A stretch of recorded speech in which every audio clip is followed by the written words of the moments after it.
ahead and get us started so we can jump right into this fantastic conversation. Pepperdine Caruso Law is so pleased to continue celebrating Black History Month with this event.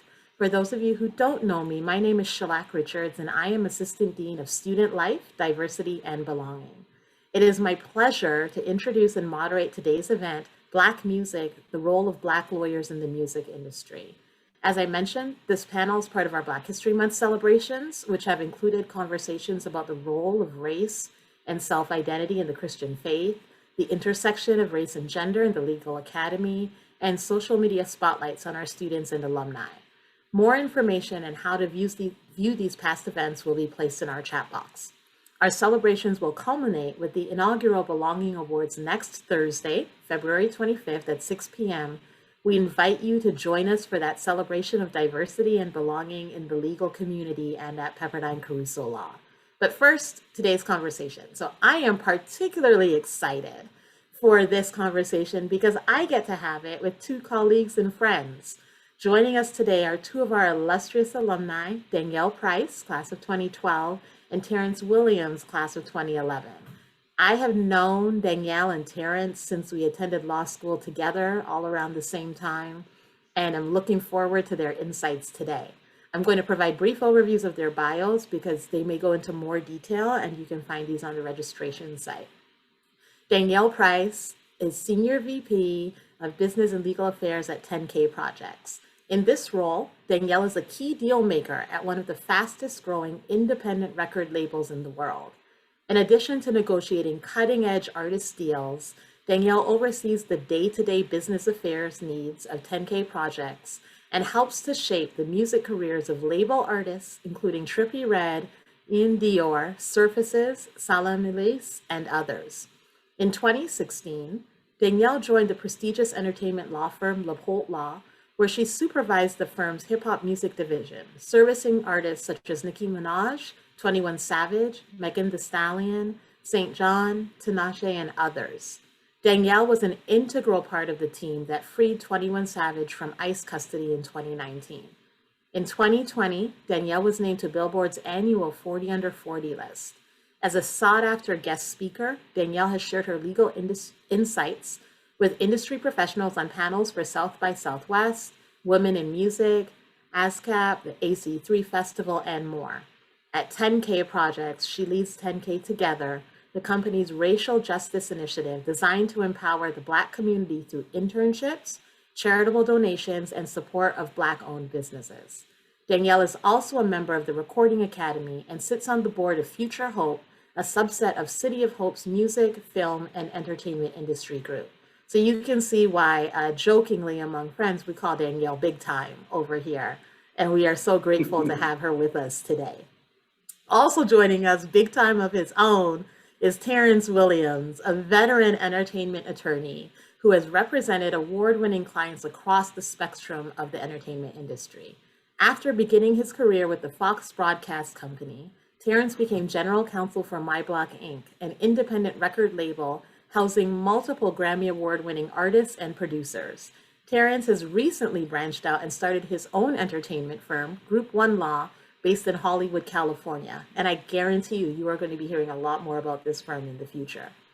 In addition to his work in the legal field, Terence has endeavored into multiple entrepreneurial and philanthropic ventures, including a professional arena football team, a production company, and founding his nonprofit, the WV Foundation. Through his production company, he has produced content for national distributors and is currently developing multiple projects with leaders in the new media space. His nonprofit organization has awarded over $100,000 in scholarships since its inception in 2013.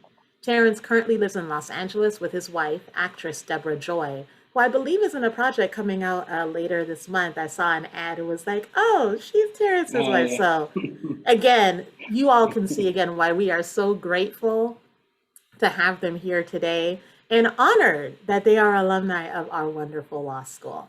So our program today is going to look like a guided conversation, and then we are going to open for questions from all of our attendees. But in the meantime, I encourage you to engage in this conversation in the chat box to share thoughts, feedback on the insights that they are going to bring. So, first to both of you, I've just provided bios and some current information, but can you share a little bit more about your journey to your current positions and what your current role entails to provide context for our attendees? And Terence, I'll start with you.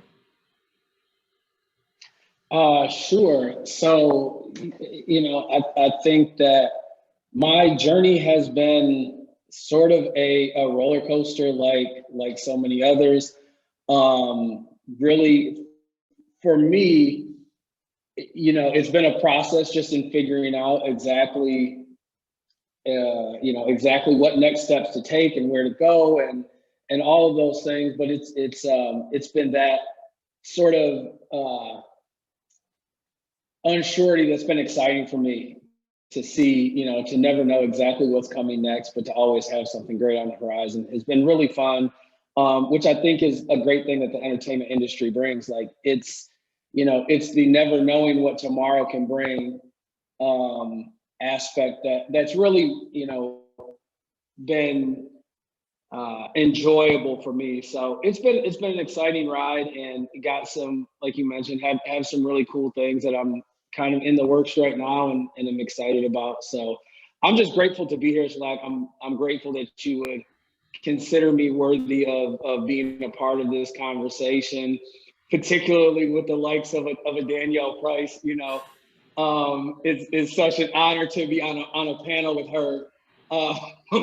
So yeah, that's my quick little where I'm at now. Thank you. And I should say to attendees again, you might see some of this ribbing between the three of us because I remember when we were walking law school halls together. So it might be a little bit of something, but it's all in good. So Ms. Big Time over here, Danielle, share a little bit about what your current role entails and how you got to where you are. So my journey, like Terrence's, it's been a ride. It's been a ride, and twists and turns at every corner. But I would say sort of the cornerstone, or what's kept me moving, and it's always been my central focus, was my passion. And so when I sort of figured out early on in law school that there was a thing called a music attorney, and I really connected with the entertainment classes, copyright, where everybody else was asleep. I was like in the front row, like, oh, this is great stuff. Tell me more. And I, from there, started doing my music-related internships. I worked for a record label. I worked for Walt Disney Studios in their legal department. And what ended up happening when I graduated law school and took and passed the bar, I had an opportunity to go work for a record label, which was a dream of mine. But it was actually a short, temporary contract position. And at the time, the head of business and legal said to me, "We want you to do this, of course, but the only problem is after a few months, you will have to find a job because we don't have any lawyer roles, here." And so I prayed on it. And I said, "Lord, I'm going to step out on faith. I think that you've put this in my heart. This is a dream of mine, so I'm going to do it. And we'll see what happens in 3 months." Well, almost 3 years later, I have been hired as, I've been hired shortly after that initial contract stint as a permanent attorney there. I ended up being there at the label for almost 3 years. I had an amazing experience there. That gave me my first taste of the music business, and I felt like it was a great first taste because working for a label, you really understand how the business of music works. Having been on the inside of that machine. And after being there for a few years, I decided to transition into private practice, which was a definite shift because I went from learning how to represent my client, which was the label, and having those interests at heart, to going to the complete flip side, which was now my client is the artist, and we are always negotiating against and bashing the label. So it was an adjustment because I had to tweak my brain. But I had tremendous experience working for the law firm really building my skills as a practitioner, and also being so close with the artist. You know, there's sort of this running joke when you're in the music business. As an artist, your best friend is your business manager and your lawyer. You know, those are your best friends. And so I was there for a while. I loved what I was doing. I learned so much, but then the opportunity came up to go back in-house. This time, instead of working for a big major, I'm working for an independent label, 10K Projects. I thought about it, I prayed on it, and I decided to make the leap. And that's where I am today. And I've been at 10K for a little over a year now. It's a fascinating place because it's a record label that has a publishing company and a merchandising arm. So we're doing a lot of unique stuff, and I'm getting a lot of great experience in building great relationships and, you know, pushing forward. Amazing. Well, thank you. Thank So you. like, Oh, go ahead. if I can just add real quick, one, to co-sign with Danielle, it's definitely like in the music business, artists, like your best friends are your business manager and your lawyer. I can definitely co-sign. Actually, one of my first clients and one of my best friends is a client who's an artist. Like, I was in his wedding over the summer, and so that's very much so true. I just want to highlight something that Danielle said, even when she was in law school. And I remember her and I having numerous conversations about like how specifically focused and passionate she was about being in the music industry. And every conversation, it was very clear, like, this is what she's going to do. She's going to break through in this no matter what it takes, because this is her thing. And I always envy that, because I've been a person, even in law school, where I was like, man, that sounds really cool, but this thing sounds really cool, and this thing over here sounds really cool. And I envy not having that specific passion, but I've also learned for me that my journey was a different one, and I needed to experience some different things and experience some different, you know, some different places in the law and different opportunities that weren't just specific in one way. And so I've come to appreciate the value in both of those approaches. So just for any of the law students that, you know, either don't feel like they have their specific idea of what your thing is, you know, I think that's okay. But then also, if you're like Danielle and you're like, this is the thing that I'm passionate about, go full force and take that shot like Danielle did. She said, you know, I'm taking this 3-month position and foregoing any other long-term thing, you know, potentially safer thing, because this is the thing that I want to do. So be comfortable in both of those spaces, because both of them can lead you to ultimately where you're trying to go and where you're supposed to be. Well said. Yes. And I appreciate that, because I think something, especially for, we're in Black History Month, we're talking about Black music, right? Black lawyers, that sometimes that can be a winding road. Doors are much more open than they used to be in the past, but I think that we have to be open to taking that leap of faith. Some of us are first generation, and our families don't always get the leap of faith that it may take to pursue that passion in what may look to be an otherwise safe profession, right? So I commend you both for it. And I'd like to actually talk a little bit more about, Danielle, you teed it up so well, and you too, Terence, that relationship that you as lawyers have with your clients. Specifically, both of you have worked with Black or African American clients. And I'm going to use this context, the movie. I don't think I'll be giving anything away, but the recent movie that came out, One Night in Miami, which is fantastic, but I will say we are not sponsored. This is not an ad or anything.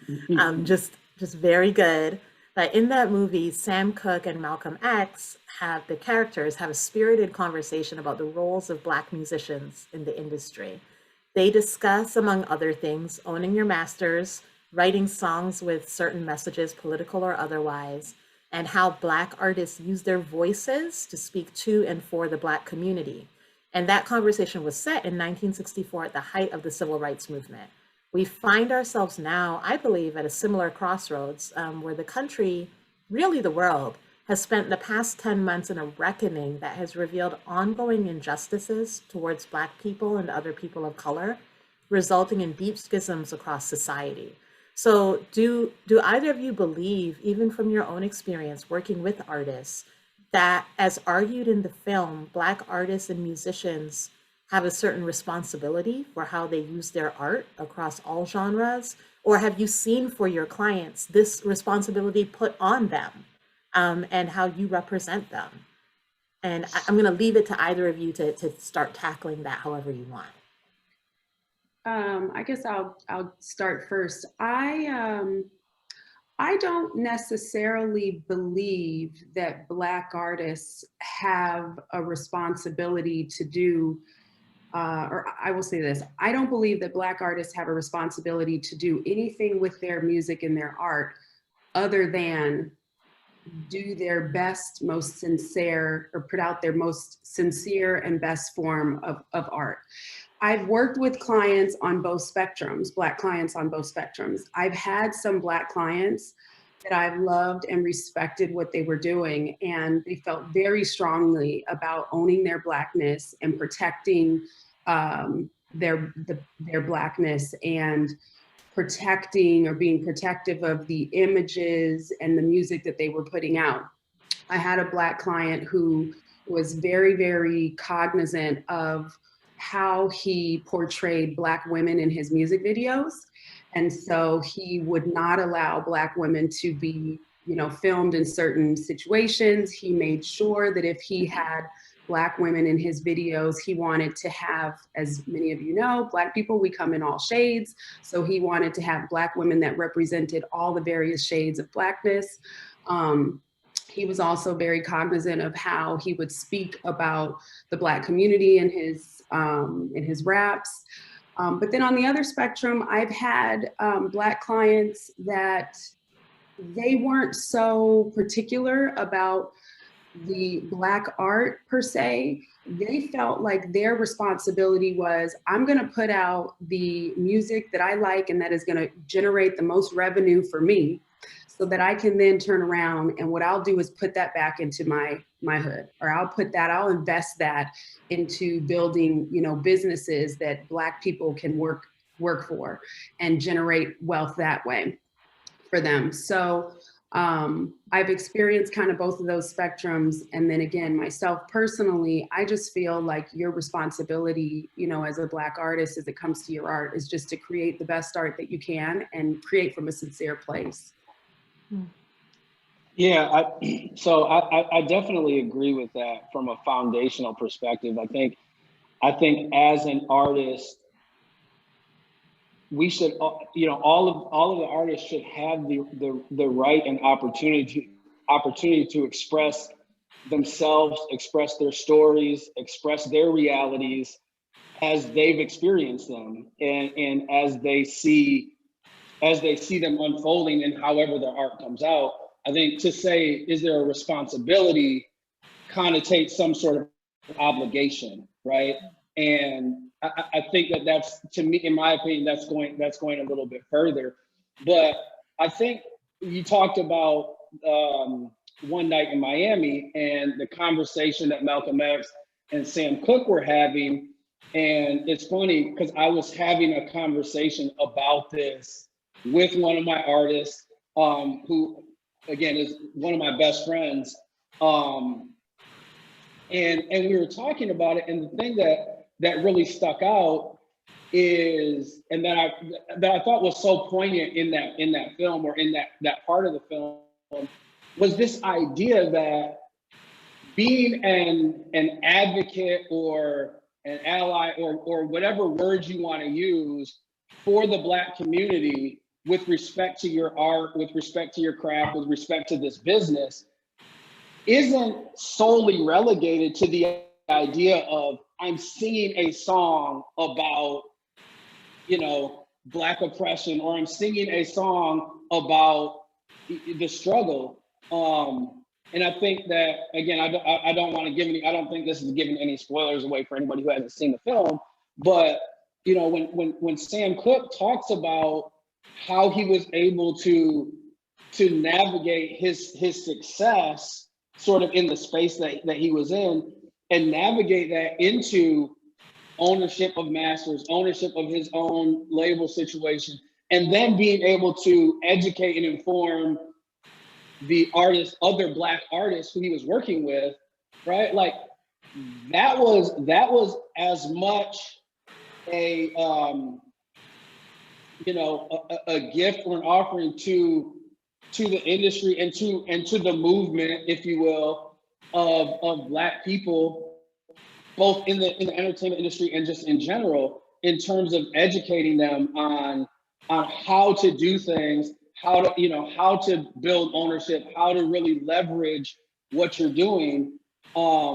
Because sometimes just singing a song that says, we shall overcome, that's not the only way to do it. And so, again, I go back to this idea that I think it's going too far to say that we have a responsibility, because that connotates an obligation that, I think that obligation or responsibility goes as far as any other Black person, living their life, what the responsibility they have to being Black. Like this is their job, right? And I think that oftentimes we forget that because because artists are in the public light, and they don't have what people consider a traditional job, like this is still their career. This is what they're doing to take care of their families and live the life that they want to live. And so I think the responsibility only goes as far as the responsibility is for any of us as Black people, in terms of moving the ball forward, and continuing this progress that thankfully we're seeing some significant steps in the last year or so. But so just to kind of sum that up, like I don't think there's a responsibility, and I also think that there are other ways for them to be a part of the movement without every song being, again, we shall overcome. Nothing wrong with We Shall Overcome. No, nothing wrong. Like I think there's absolutely a place for that, mm-hmm. right? Like there is a place for that, and for those that feel like that's what they're supposed to do, fantastic, do that. I like. So the conversation I was having, again, the artist that I was talking to is this artist named Major, and his whole thing since I've known him is he's a hope dealer. Like his whole thing is a message of hope, and that's what his passion is. That's what he feels called to do, and that's what he should do. That's not everybody's thing. And so there's a place for the We Shall Overcome. There's a place for that. And then there's also a place for just like music you want to ride in your car and listen to, or music you want to, hear at the club, whatever. Like there's a place for all of that. I think what comes to mind is what I've seen so much on social media over the past year. And I think there's even an account called like the Nat Ministry or something that, again, not sponsored, just something I saw scrolling Instagram, people who have said things like joy is also a form of resistance. Right? Rest is also a form of resistance. And that came to mind, Terence, when you talked about that music made by Black artists and others who just bring joy to your day can be a form of that same resistance. And Danielle, I see you nodding on. I don't know if you have anything to add before we move on. No, I agree with you. And I agree with Terence. There are many different ways that Black artists and Black people can serve the movement.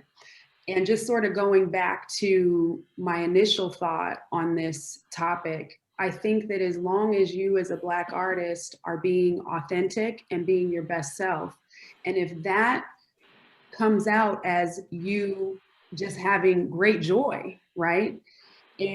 Or if that comes out in you, preparing songs like We Shall Overcome, or if that comes out in you doing all the trap music to your heart desires, but then you invest in, financial literacy programs in, underserved Black communities, then great. As long as you're being your best authentic self as a Black musician, I think that you are serving the movement then. Well, what about you as their attorneys, right? So, as Black attorneys who sometimes, though not solely, at least to my knowledge, represent Black artists, and Terrence, this the responsibility word may be pushing it a step too far, but do you ever feel a special sense of responsibility for how you represent and interact with your clients and the work that you do? And you all have already spoken about the special relationship you build with your artists, or even on the label side. Yeah, and it's funny because I would even say in this to this specific question, I would call this more of a responsibility than I would call the last thing, because I think just as attorneys, we do have a responsibility to our clients to vigorously represent them, to make sure that their interests um, are always being considered and being prioritized. So I think we do as attorneys have a responsibility to the client to ensure that we're getting them the right deals. We're getting them the same deal that their white counterpart would get. We have a responsibility to fight to get them those same deals, those same terms, um, those the same sort of considerations.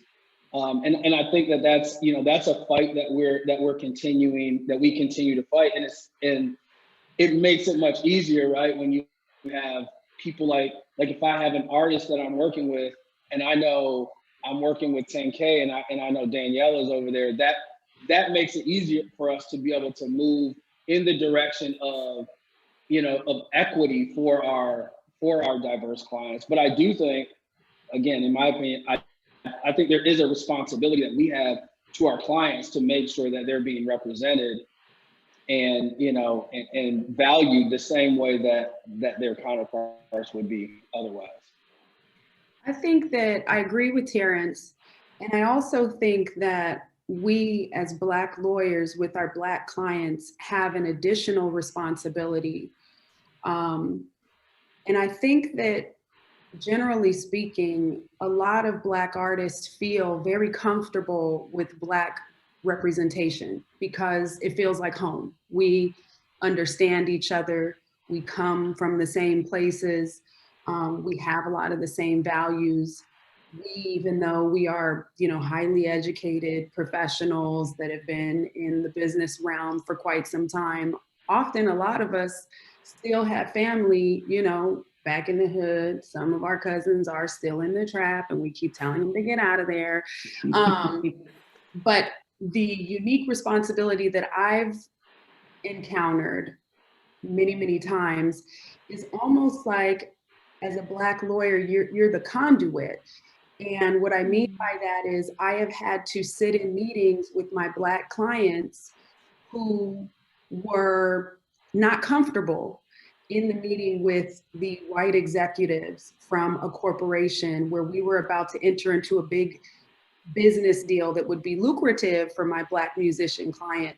But my client not feeling comfortable in the room, not quite understanding what the corporate non-Black executives are trying to communicate.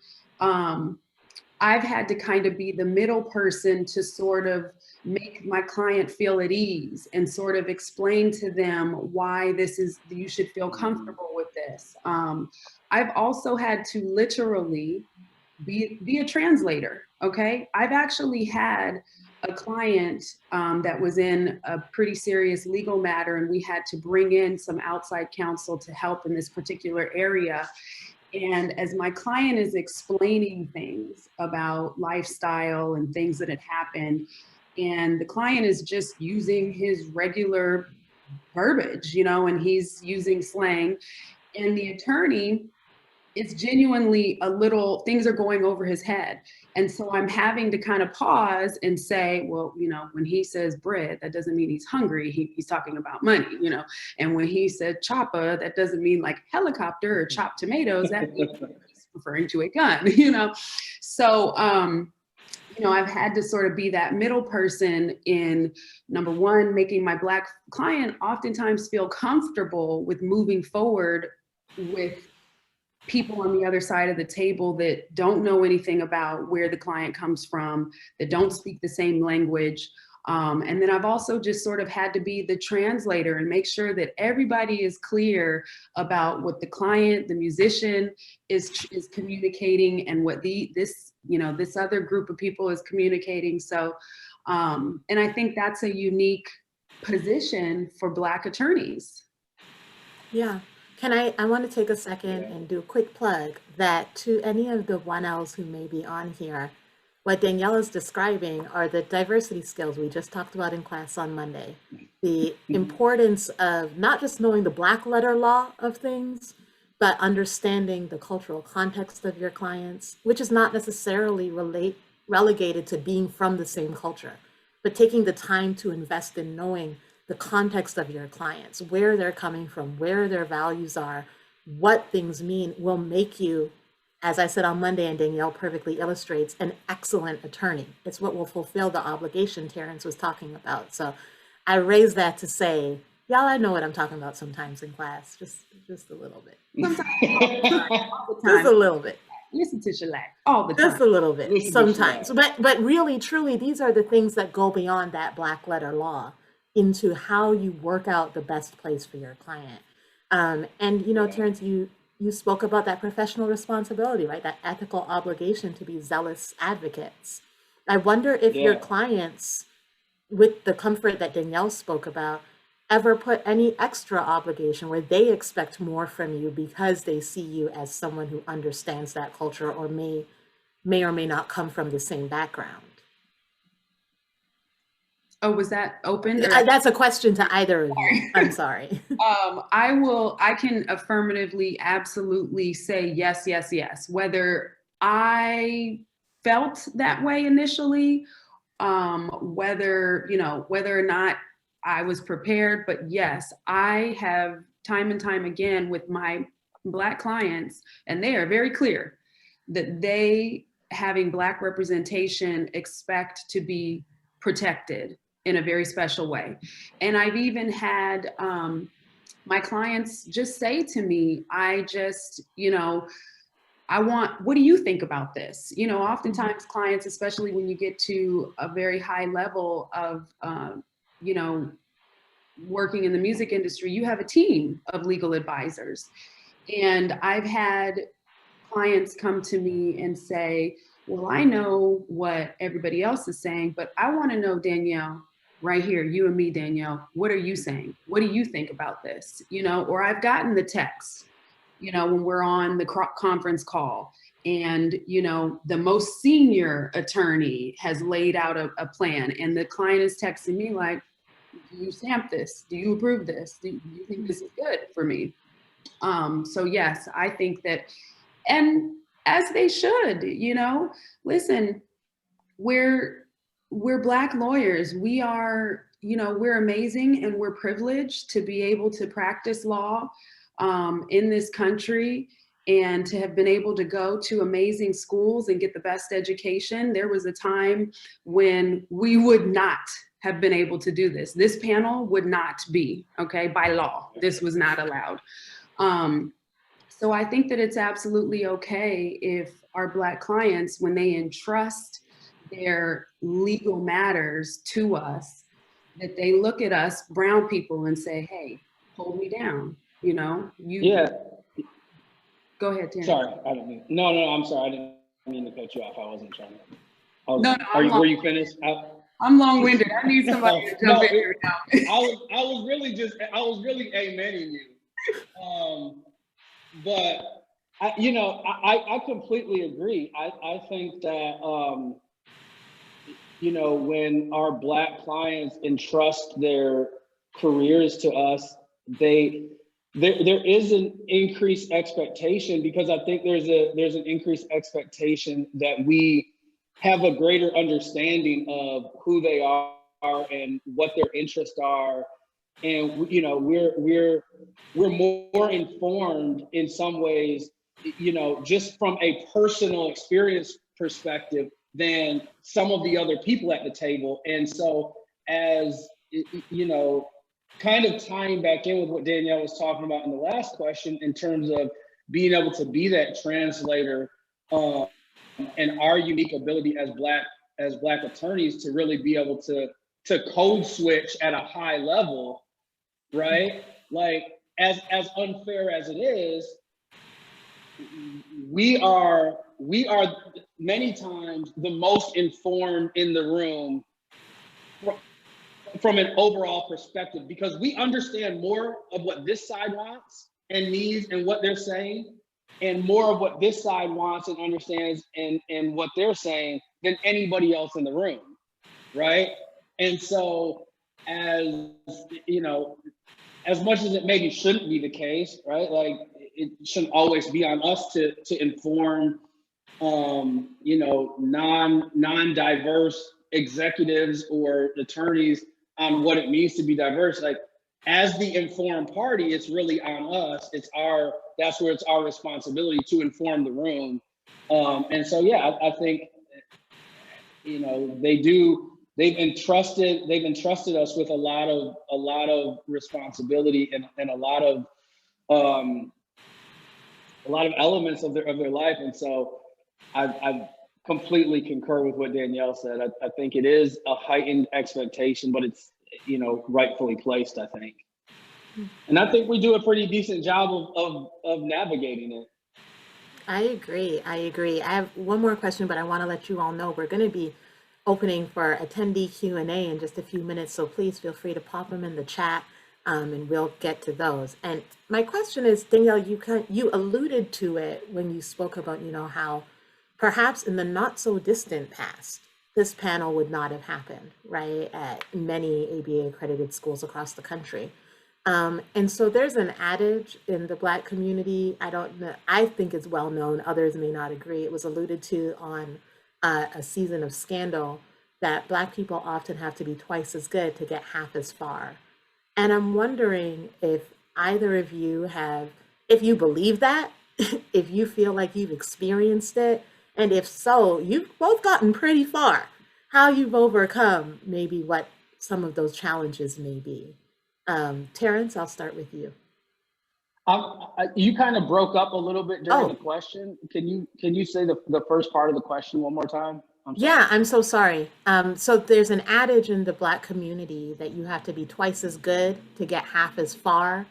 And I said, you know, it was alluded to on an old episode of Scandal. I'm really in my TV, music, entertainment industry place today. Guys, I'm really in my lane. Yes, but only from a pop culture perspective. I know it as a consumer, but there's that concept that's out there, and I was wondering if either of you have thoughts on that, if you believe it's true, if you've experienced it. But I also note that people, you know, attending or watching later may go, you guys have gotten pretty far. So if that's true, you've overcome it, and how do you think you've done so? God, that's such a, for me personally, and just where I'm at in my process and thinking through all of this stuff, it's somewhat of a loaded question for me, because I was raised like I'm sure probably 95% of all other young Black kids were raised, and hearing, you know, you have to be twice as good to get half as much. And you hear that from, you know, I heard that from my dad my entire life. And I don't think that's necessarily wrong. I've tried to transition in my mind the narrative that I allow myself to tell myself. And so my effort, and it can be a battle sometimes, but just internally, but I really have made an effort to continue to preach the narrative in my mind that if I do good work, it will be rewarded, and leave it at that. Because I think that idea of me doing twice as much to get half as far, I completely understand the spirit of where it comes from and even the truthfulness behind it. But I think it can become such a burden on your shoulders that, you know, it almost in some ways in my mind becomes somewhat self-fulfilling, because now you have this double burden that you're carrying. So now you do have to work twice as hard just to overcome this burden that's been put on your shoulders. And again, it's a really nuanced thing, and I don't want to discount the idea that as minorities we do have unique struggles that we face. But for me, I've just been determined to change the narrative for my life and say, I'm going to focus on what I can do, and whatever the outside factors are that impact that, it's going to be what it's going to be. But all I can do is focus on doing my best, right? And what comes from that is what comes from that. And I've been blessed. I've been very fortunate to, to have some career wins. I'm sure there have been times where being a black attorney or in any space maybe has caused me, to not get as much as somebody else. But that's just been how I'm trying to kind of navigate. So I agree with you, and I think you said it perfectly, Terence. The narrative that plays in your mind is critical, I believe, and directly related to your success. I don't have an issue with the adage, right? And the case may be that it's factual, right? That might just be the facts. Those are the facts, right? But the adage, it has a negative connotation. And one thing that I try to do is I try to steer clear and eliminate negativity from my mind. You, as a grown person working and living in the world, you are going to have negativity coming at you from all different directions. What I don't want to do is produce and meditate on negativity in my mind. So I changed the narrative, and it goes back to what I was saying about the artist, but I hold that true. As long as every day I get up, and in any capacity, professional, personal, but we're talking about professional, as long as I show up and when I log on, I am the best Danielle S. Price that I can be. I am the best attorney. I am the best legal advisor. I am the best business advisor. Then in the end, like Terence said, the fruits of my labor I will bear fruit. It'll happen. It'll come to fruition. So again, not to discount the adage, but I'd like for us to change the narrative, shift your perspective. Instead of focusing on, well, woe is me because I got to work 2 times harder, let's focus on, let me just get out here and do my best job today and see what results that produces. Now that said, that's me speaking to my Black counterparts. For those who are not Black and who are still attempting to understand the struggle, like I said, this may be the facts, right? I think that it is important for others to be clear on that and the reality that oftentimes, because of our complexion, we do as Black people have to work a bit harder at the same thing that our non-Black counterparts are working at in order to end up on the same playing field. But for us, maybe we shift our narrative, Black folks, and focus on being our best selves and seeing what results that produces. I appreciate that, and I thank you both for your vulnerability, right, and honesty in that, and acknowledging, Terence, that this is something to wrestle with. It is something and the burden that puts on us and on future generations. But I raised it because it's out there, and I wanted, as well, our current students who may be wrestling with the same idea to really hear these tips from you. And I for some reason, that phrase is just back in my mind, that joy is an act of resistance in and of itself. So like you said, Danielle, clearing out that negativity, that in itself is moving forward and moving us as a people forward. But I don't want to go off. I see a couple of questions, and actually gets to what I had as the last question for your closing remarks. So this is great. From one of the attendees, what sort of clubs, activities, clinics at Pepperdine in law school were you involved in and that you think contributed the most to your success? Anything specific within the entertainment field?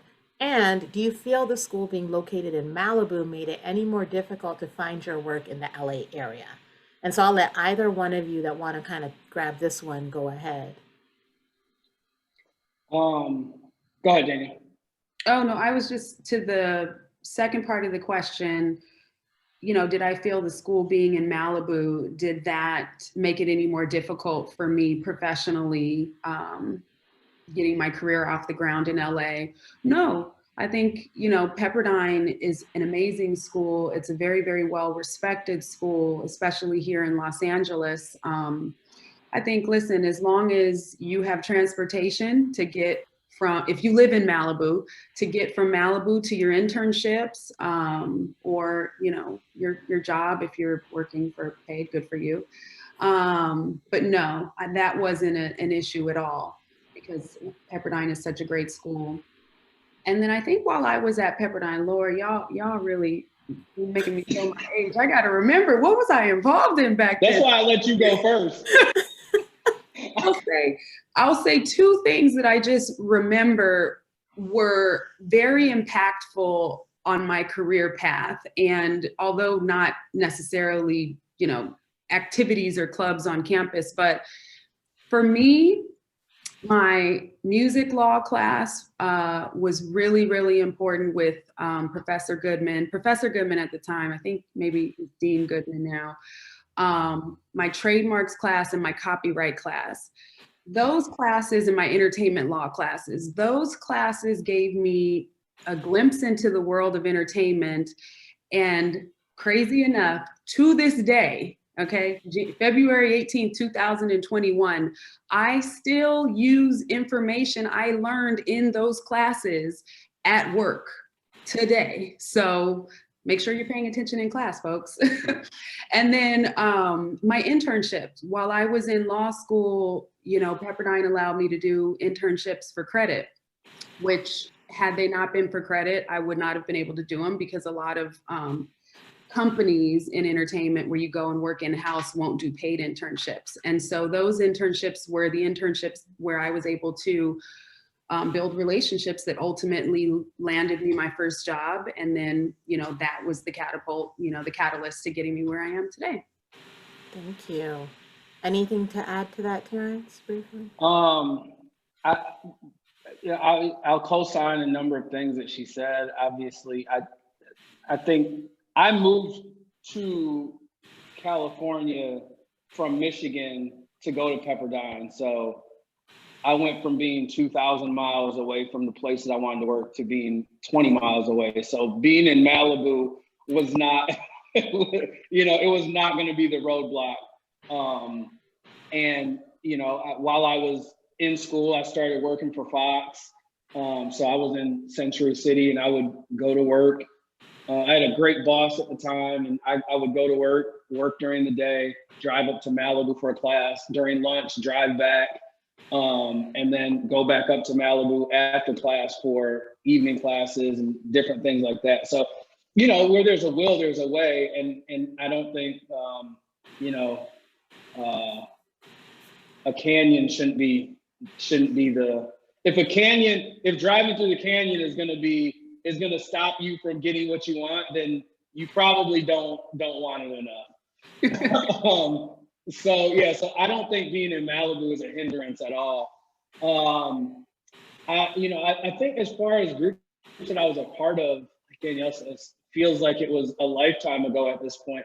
I know I did a lot with BOLSA, the Black Law Students Association, and then there's also a number of diversity groups in the entertainment business, just in general, right? So it may not necessarily just be for lawyers. It may be for, you know, there's a group called Diverse Representation, which is inclusive of lawyers, managers, agents, publicists.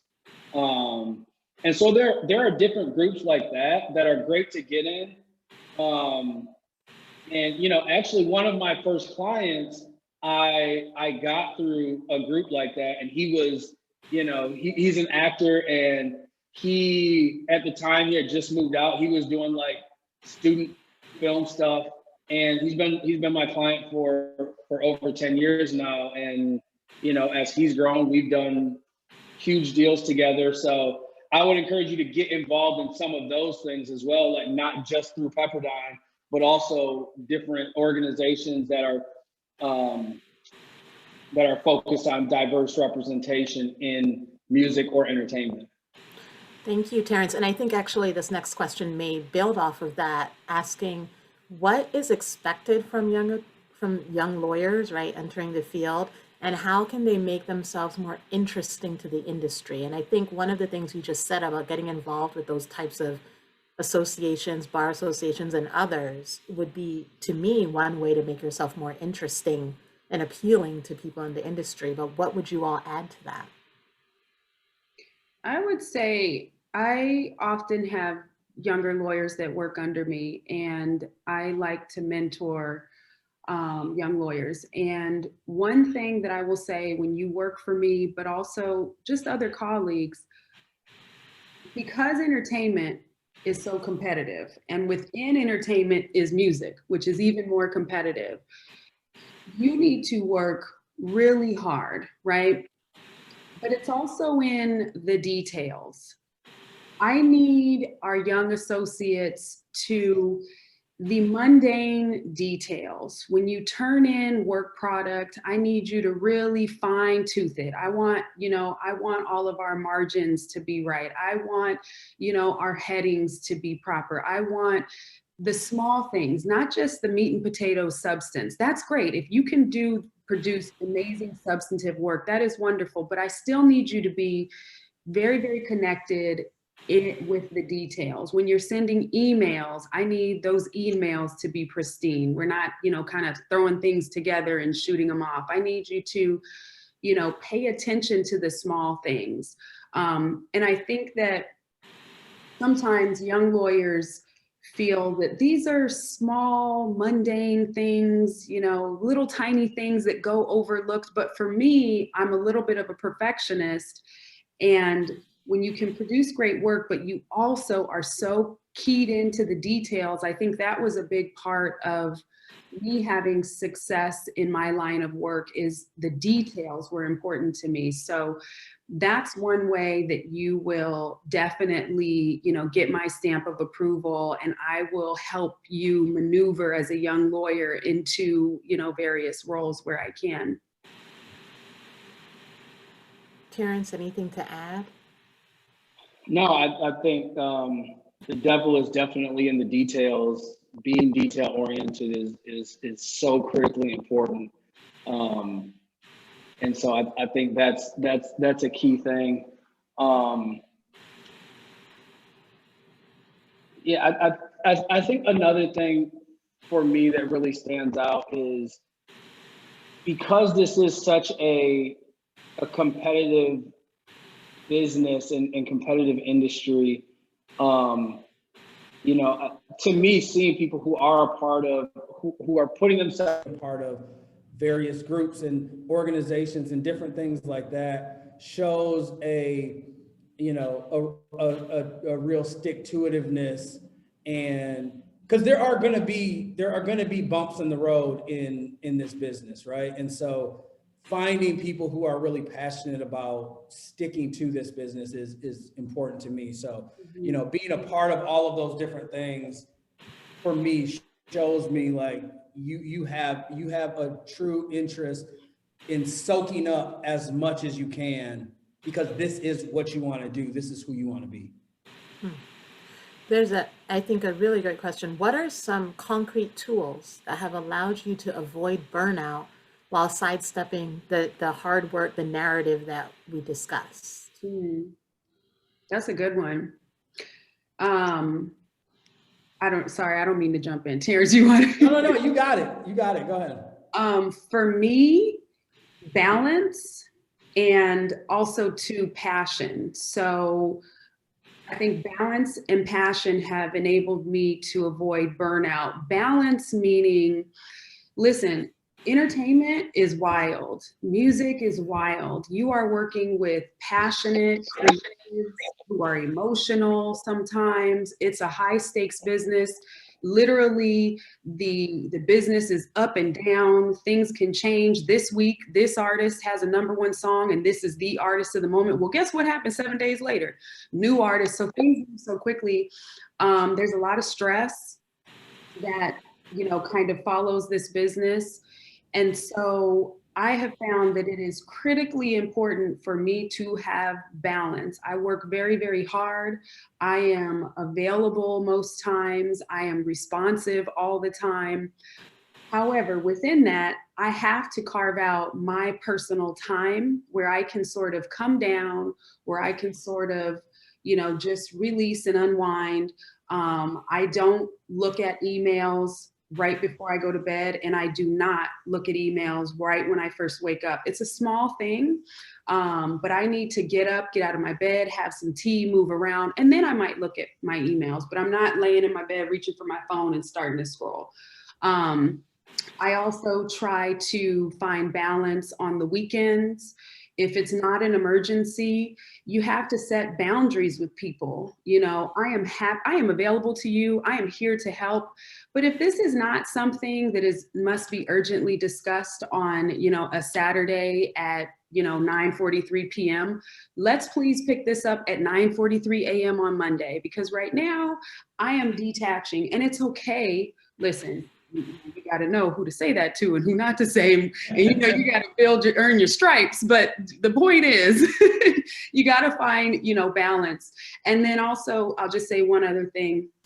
I think going back to, for me, I just intuitively knew, because when I'm locked in and I'm all in. So knowing myself many, many years ago, I knew that if my professional career was centered on an area of passion for me. I just love music. I am passionate about music and the business of music. It is so interesting and fun to me. I knew that that would help me in the long term, and that's proven to be the case, because I just enjoy this business. I find that I hit, you know, I'm not as close to hitting a burnout wall, because I genuinely am passionate about the work that I'm doing. Terence, anything to add? Concrete tools that have allowed you to avoid burnout and sidestep that hard work narrative? Yeah, I think balance and level setting are two things that have been critical for me. Expectation setting, having a relatively, I was going to say well-balanced work-life balance. I don't know that I would call it balanced, but relatively balanced, I think is important. And getting to that point of balance, I think takes a very concrete level of expectation setting with clients. This is what I always try to remember is I might have 50 deals on my desk at any given time, right? And so each deal is another deal that's got to get done. But for that person, this is oftentimes the biggest thing that's happening in their life right now is this thing. And they're like, I can't move forward until this thing is done. And we can't, I think you have to understand that and respect that and give it the weight of what it means to the client. But we also have to be careful not to allow them to put that pressure on us of, you know, like Danielle said, at 9:43 p.m. on Saturday night, like, I know that this is the most important thing to you and we are going to get it done, but I can't allow you to put that weight on me, right? Like, I have things that I have to get done. It is a priority. And like Danielle said, you do have to know, like, who and when to say that to, because there are certain clients that like if you call me at 2:30 in the morning on Sunday, you know, on Sunday, like I'm gonna try to pick up the call and what do we got to get done? But that's, you know, to Terrence's point, when you said setting expectations, that's a big one. If you can communicate to them, great, you know, understood, you know, we're not going to talk about it right this moment, but guess what? I already have this on my list to discuss with you first thing Monday morning, and I wanted to go through a few other things. Or you can do something else. You can actually send them the text at 5 p.m. on Saturday before they even get to you, like, hey, just wanted to let you know, I got this deal, you know, I'm working through my notes and we're going to talk about this on Monday. And then they know that you're thinking about it and they think that this is the most important thing in your world as well. Right. But, you know, but yeah, so setting the expectations. Yeah. The power of the preemptive text is strong. Woo! And can I say, for those who may take a more winding road to even being the music attorney, that holds across all of your practice areas. Okay, Danielle and I overlapped briefly when she was doing in practice area when she was working with releasing her client from ICE custody. And let me tell you, no one will text you at 2 o'clock in the morning like someone whose family member just got picked up by immigration and is trying to get deported. Yeah. And saying, I am no good to you unless I sleep can also be helpful. Right. Like, you want me at my sharpest at this deal negotiation. You want me at my sharpest. Right. Not letting me sleep is not going to be helpful for that. I've said that before too, Shalak. Yes, you're right. I've said that. And that feels like a really strong place. I see we're at time. I know we have classes picked back up at 2, and I'd like people to be able to not look at a Zoom screen for 10 minutes at some point during a day. It's important for your mental health, guys. I beat that drum. So thank you, Terence. Thank you, Danielle, for taking your time, for sharing your wisdom with our community, for being part of our community and amenable to my phone calls that I try to send only in business hours and emails. We appreciate you. We are so honored again to have you all as alum of this institution. We look forward to getting you back on campus because Malibu's only a drive through the canyon, and the canyon's not going to stop us, right, Terence? So thank you all so much. I want to invite you. I've already invited Danielle and Terence, though I know they're busy. We will be celebrating all things diversity, belonging, and our community next Thursday. And we didn't have this event when we were students. I think we would have loved it when we were students. And one of our classmates, in fact, Isaac Ajaman, who is himself a musician, will be playing special music for us during that event, as well as others. So I invite you all to join us. The registration link is in the chat. In the meantime, have a wonderful day. Remember that rest and joy is also resistance, and happy Black History Month to all of you. Thank you. Thank you. Thank you.